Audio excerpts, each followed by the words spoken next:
أعوذ بالله من الشيطان الرجيم بسم الله الرحمن الرحيم حاميم تنزيل الكتاب من الله العزيز الحكيم ما خلقنا السماوات والأرض وما بينهما إلا بالحق وأجل مسمى والذين كفروا عما أنذروا معرضون قل أرأيتم ما تدعون من دون الله أروني ماذا خلقوا من الأرض أم لهم شرك في السماوات ائتوني بكتاب من قبل هذا أو أثارة من علم إن كنتم صادقين ومن أضل ممن يدعو من دون الله من لا يستجيب له إلى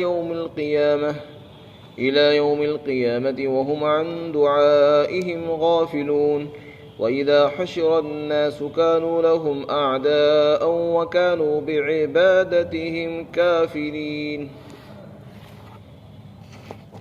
حامیم اس کے معنی اللہ کو معلوم ہے.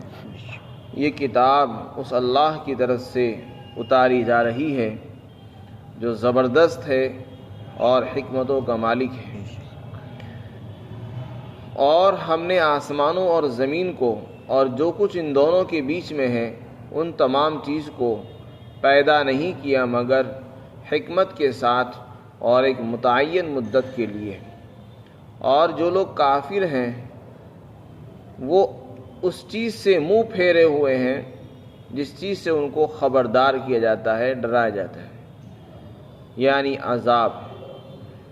اے پیغمبر آپ ان سے کہیے کہ مجھے بتاؤ تو صحیح، اللہ کے سوا جن خداؤں کو تم پکارتے ہو اور ان کی پوجا کرتے ہو، ذرا مجھے دکھاؤ کہ انہوں نے زمین کی کون سی چیز پیدا کی ہے یا آسمانوں کی تخلیق میں ان کا کوئی حصہ ہے. میرے پاس کوئی کتاب لے کر آؤ جو اس قرآن سے پہلے کی ہو، یا کوئی ایسی دلیل اور مضمون اور روایت لے کر آؤ جو اوپر سے چلی آ رہی ہو، جس کی بنیاد علم پر ہو، اگر تم اپنے دعوے میں سچے ہو. اور اللہ کے سوا اور اس سے بڑا گمراہ کون ہو سکتا ہے جو اللہ کے سوا اس شخص کو پکارے، اس ذات کو پکارے جو قیامت تک اس کی بات کو نہیں سن سکتا، حالانکہ وہ ان کی پکار سے بھی غافل اور بے خبر ہے. اور جب لوگوں کو قیامت کے دن میدان محشر میں جمع کیا جائے گا تو یہ معبود ان کے دشمن ہوں گے اور وہ ان کی عبادت کا انکار کر دیں گے. سورۃ الاحقاف مکہ مکرمہ میں نازل ہوئی. یہاں سے اللہ تعالیٰ نے جس مضمون کو بیان فرمایا ہے وہ مضمون توحید ہے اور رسالت ہے اور آخرت ہے. یہ قرآن کے 3 مضامین ہیں جو اللہ تعالیٰ بار بار بیان فرماتے ہیں. یہ اسلام کے بنیادی عقیدے ہیں: اللہ کو ایک ماننا اور نبی کی نبوت پر ایمان لانا اور قرآن کو اللہ کی طرف سے معجزہ اور ان کے پیغمبر ہونے کی دلیل سمجھنا اور آخرت پر ایمان لانا. سب سے پہلے اللہ تعالیٰ رسالت کو بیان فرماتے ہیں کہ دیکھو یہ جو قرآن ہے یہ اللہ کی طرف سے اترا ہے، اور یہ قرآن کا جو وجود ہے یہ آپ کی نبوت کی دلیل ہے. اس لیے کہ قرآن آپ پر آیا ہے اور جس کے پاس اللہ کا کلام آتا ہے وہ نبی ہوتا ہے. تو آپ کے نبی ہونے کی دلیل یہ قرآن ہے. اور یہ قرآن کسی اور کی طرف سے نہیں، کسی جنات کی طرف سے نہیں یا کسی سے سنایا ہوا نہیں، بلکہ اللہ کی طرف سے اترا ہے. قرآن کی نسبت اللہ نے اپنی طرف فرما کر بیان کر دیا کہ جو لوگ سمجھتے ہیں کہ نبی کو کوئی جنات آ کر سکھا دیتے ہیں یا کوئی انسان ان کو پڑھا دیتا ہے، وہ ہمارے سامنے قرآن پیش کرتے ہیں، ان تمام دعووں کی تردید فرما دی اور یہ فرمایا کہ نہیں، قرآن صرف اللہ کی طرف سے آیا ہے. اور اللہ کون ہے؟ جو زبردست اقتدار کا مالک ہے اور حکمت والا ہے. تو اس اللہ کی طرف سے یہ قرآن اترا ہے.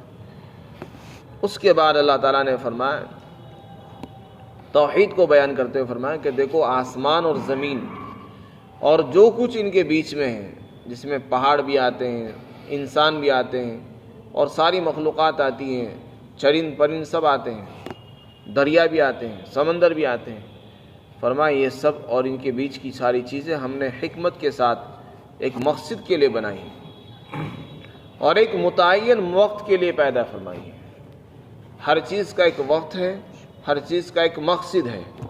بے مقصد ہم نے کسی کو نہیں بنایا اور بے وقت کے لیے ہم نے کسی کو، ہمیشہ کے لیے کسی کو نہیں بنایا۔ اور یہ ساری چیزیں کیوں بنائی ہیں؟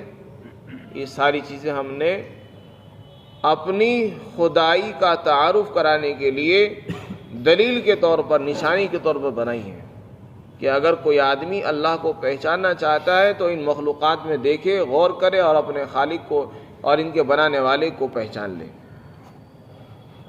جب آدمی غور کرتا ہے کہ اللہ نے اتنا بڑا آسمان بغیر ستون کے بنایا اور آج تک کسی نے ایسی کوئی چھت نہیں بنائی جس میں ستون نہ ہو، تو اس سے اللہ کی وحدانیت اور اس کا ایک ہونا، منفرد ہونا، یکتا ہونا سمجھ میں آتا ہے۔ اس کا مطلب یہ ہے کہ اللہ اپنی تخلیق میں اور کاریگری میں اکیلا ہے۔ اگر کوئی اس کا دوسرا ثانی ہوتا تو وہ پیدا کر کے دکھاتا، لیکن آج تک کسی نے ایسی چھت نہیں بنائی، آج تک کسی نے سمندر نہیں بنائے۔ سمندر تو بہت بڑی چیز ہے، انسان جیسی مخلوق کسی نے نہیں بنائی۔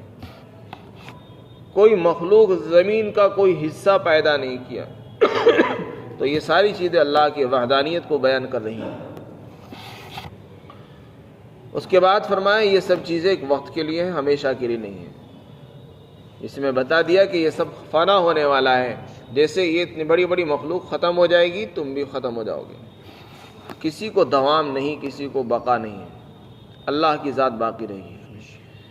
اس کے بعد ارشاد فرمایا جو لوگ اس دنیا میں خدا کا انکار کرتے ہیں، نبوت کا انکار کر رہے ہیں، اللہ کے کلام کا انکار کرتے ہیں، جب ان کو ڈرایا جاتا ہے کہ لوگوں خدا سے ڈرو، ایمان لے آؤ، اسلام کو اپنا لو، تو وہ بجائے دھیان دینے کے منہ پھیرتے ہیں اور یہ سمجھتے ہیں کہ بس یہ تو بے وقوف ہیں۔ مسلمانوں کو پاگل کہتے ہیں، ایمان والوں کو دیوانہ و مجنون کہا جاتا ہے۔ اللہ فرماتے ہیں کہ ایسے لوگ اعراض کر رہے ہیں، اپنی بھلائی نہیں چاہتے وہ لوگ اور منہ پھیرتے رہتے ہیں۔ اب اللہ تعالیٰ نے ان کی اس شرک اور ان کے اس دین اور دھرم کو باطل اور غلط ثابت کرنے کے لیے خود رسول اللہ سے فرمایا کہ آپ ان سے سوال کرو۔ دیکھو ہر چیز کی دلیل ہوتی ہے، ہر چیز کا ایک ثبوت ہوتا ہے، بغیر دلیل کے دعویٰ معتبر نہیں ہوتا۔ اگر یہ لوگ کہتے ہیں کہ اللہ کے علاوہ دوسرے خدا موجود ہیں اور ان کی بھی عبادت ہونی چاہیے، تو دلیلیں دو ہوتی ہیں، ایک عقلی دلیل ہوتی ہے اور ایک نقلی دلیل ہوتی ہے۔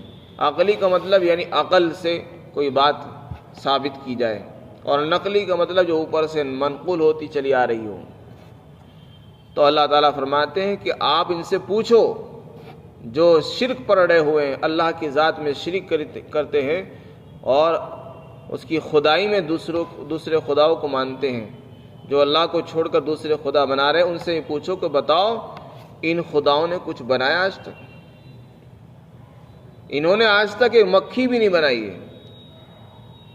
تو جب انہوں نے مکھی بھی پیدا نہیں کی تو ان کو خدائی کا حق نہیں پہنچتا، عبادت کا حق نہیں بیٹھتا ان کا۔ لم یخلقوا ذبابا ولو اجتمعوا له، مکھی جیسی حقیر ذلیل مخلوق کو انہوں نے نہیں بنایا، اور چیزوں کو تو کیسے بناتے ہیں؟ تو جب انہوں نے کسی چیز کو پیدا نہیں کیا، بلکہ تمہارا بھی عقیدہ ہے کہ جن پتھروں کی، جن قبر والوں کی اور جن مورتیوں کی تم پوجا کرتے ہو، انہوں نے آج تک ایک مکھی اور ایک مچھر بھی پیدا نہیں کیا ہے، بلکہ تم بھی کہتے ہو کہ یہ خالق نہیں ہے، مخلوق ہیں۔ تو جب تمہیں اس بات کا اقرار ہے کہ یہ خالق نہیں ہے تو خدا کیسے ہوں گے؟ خدا کے لیے خالق ہونا ضروری ہے، جو پیدا کرنے والا ہو۔ جب ان میں پیدا کرنے کی صلاحیت نہیں تو عبادت کا استحقاق بھی ان کو نہیں ہوتا ہے۔ چلیے ٹھیک ہے، زمین کی کوئی چیز، کوئی مخلوق انہوں نے نہیں بنائی، تو کیا آسمانوں کی پیدائش میں اور آسمانوں کے پیدا کرنے میں ان کا کچھ حصہ رہا، کچھ ساتھ رہا؟ جس وقت اللہ تعالیٰ آسمان بنا رہے تھے تو کیا یہ لوگ اللہ کے ساتھ شریک تھے؟ ایسا بھی نہیں ہے۔ نہ آسمانوں کی تخلیق میں ان کا حصہ ہے، نہ زمین کی کوئی مخلوق انہوں نے بنائی ہے۔ تو پھر اور تم بھی خود اس بات کا اقرار کرتے ہو کہ یہ خالق نہیں ہے، تو جب یہ خالق نہیں تو معبود بھی نہیں ہونا چاہیے۔ اور اللہ نے سب کچھ بنایا ہے، اور ہم کہتے ہو، تم بھی کہتے ہو، یہ لوگ بھی کہتے ہیں کہ ہاں سب کچھ اللہ نے بنایا، تو پھر عبادت کا حق بھی اسی کا ہوتا ہے۔ تو اس سے اللہ تعالیٰ نے عقل سے بتایا کہ عقل بھی اس بات کو تقاضا کرتی ہے کہ جو ذات سب کچھ بنا رہی ہے، جس نے سب کچھ پیدا فرمایا، عبادت بھی اسی کا حق بیٹھتا ہے۔ یہ تو عقلی دلیل ہوئی کہ ان کے پاس عقلی دلیل نہیں ہے۔ دوسری نقلی دلیل فرمایا، اگر یہ لوگ اپنے شرک کو اور اپنے غلط دین کو صحیح ثابت کرنا چاہتے ہیں تو اس کے لیے دلیل لے کر آئیں اور یہ دکھائیں کہ دیکھو قرآن میں تو کہیں بھی شرک کی اجازت نہیں ہے، تو قرآن سے پہلے کوئی اور کتاب لے آؤ جس میں شرک کے بارے میں کہا گیا ہو کہ شرک کرنا جائز ہے، یا شرک کی اجازت دی ہو، کفر کی اجازت دی ہو، کوئی کتاب لے کر آؤ۔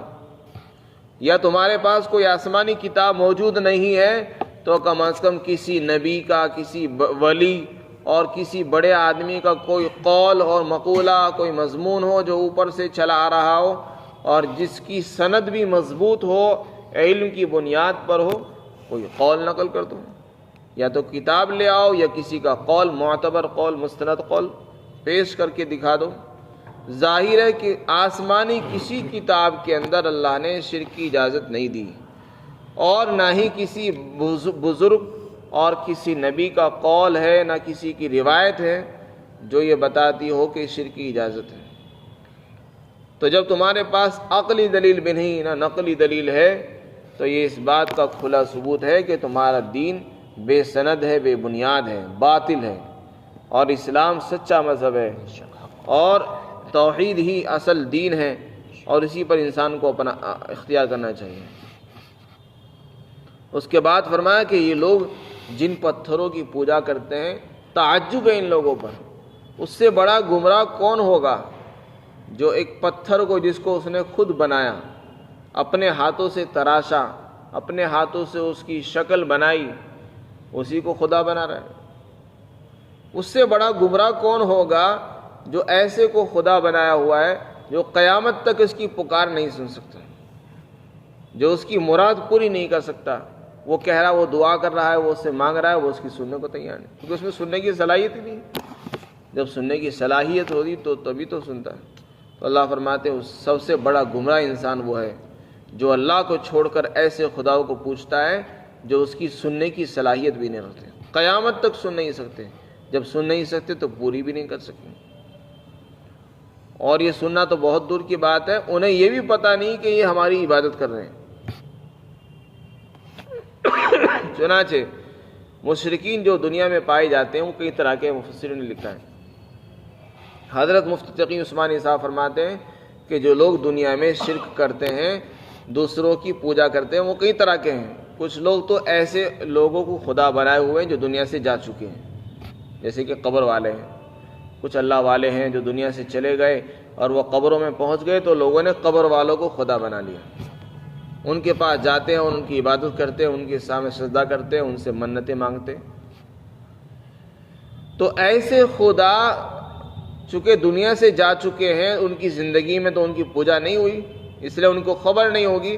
تو قیامت کے دن وہ جب لایا جائے گا ان کو اور یہ کہیں گے کہ ہم تو تمہاری پوجا کرتے تھے، تم ہمارے خدا تھے، تو وہ انکار کر دیں گے، ہمیں پتہ نہیں، اور اللہ سے کہیں گے ہمیں تو ان کی خبر نہیں تھی۔ اور کچھ لوگ ایسے لوگوں کی پوجا کرتے ہیں جو دنیا میں زندہ ہیں، تو جب قیامت کے دن یہ لوگ آئیں گے اور اپنا دعویٰ کریں گے تو وہ انکار کر دیں گے اور یہ کہیں گے یہ ہماری پوجا نہیں کرتے تھے، یہ تو اپنے نفس کی پیروی کرتے تھے۔